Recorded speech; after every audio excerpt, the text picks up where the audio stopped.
Hi. Today I'm going to teach you how to enable Nightlight on Windows.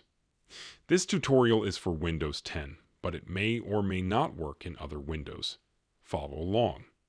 Click the Start button from the bottom left. Then click on this gear icon that says Settings. From here, click the System tab. Here, you have to toggle on the Nightlight option. You can also click on the Nightlight settings just below the button. This will take you to a new page where you can adjust the intensity by dragging this bar. Scroll down and you can even set time of day when you want it to turn on and off automatically. So this is how to enable Nightlight on Windows 10.